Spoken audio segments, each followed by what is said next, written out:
tragedy. He was not condemned for betraying Christ. He was condemned for not believing Christ could forgive him. Do you identify with Judas?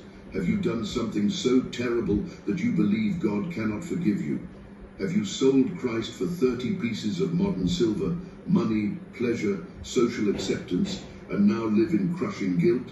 Then hear this, you are not Judas yet. Judas died in his guilt. You are alive, and while there is breath, there is hope.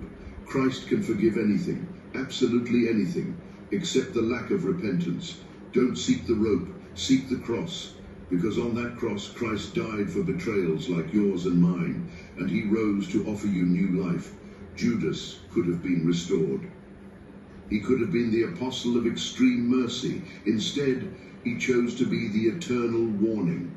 Don't be like Judas. Be like Peter. Weep over your betrayal.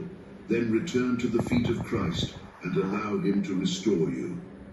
Number 9, the eternal legacy, blood that still speaks. 11 men died martyred.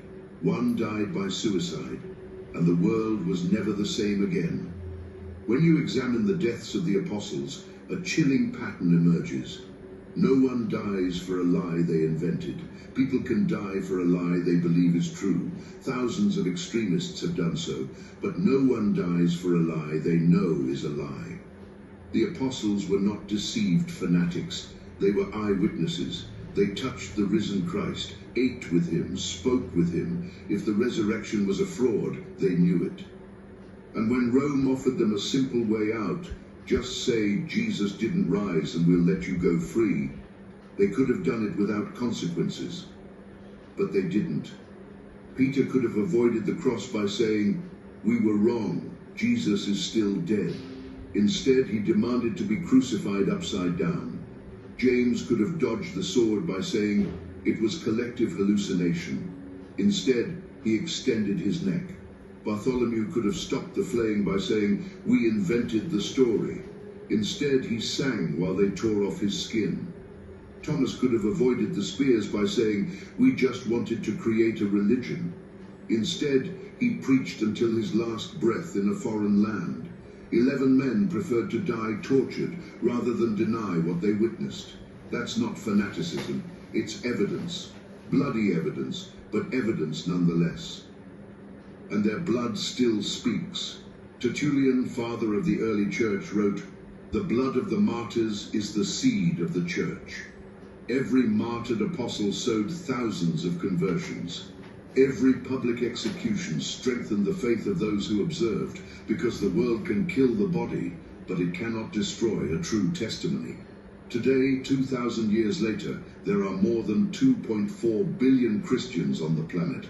We are the world's largest religion, and it all began with 12 men who chose to believe when it was easier to doubt, who chose to preach when it was safer to be silent, and who chose to die when it was more comfortable to live. Peter built the church in Rome. Andrew planted it in Greece. Thomas took it to India, Philip to Turkey, Matthew to Africa, James to Spain, according to tradition, John to Asia Minor. Each took a region of the known world and flooded it with the gospel.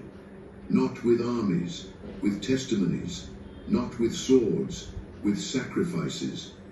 And when the Roman executioners thought they had extinguished the Christian threat by assassinating the leaders, they discovered they had done the opposite. They had multiplied it exponentially.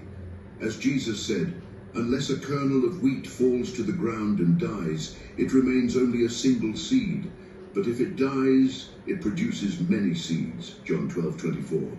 The apostles fell to the ground, they died, and they produced fruit we are still harvesting. But what does this mean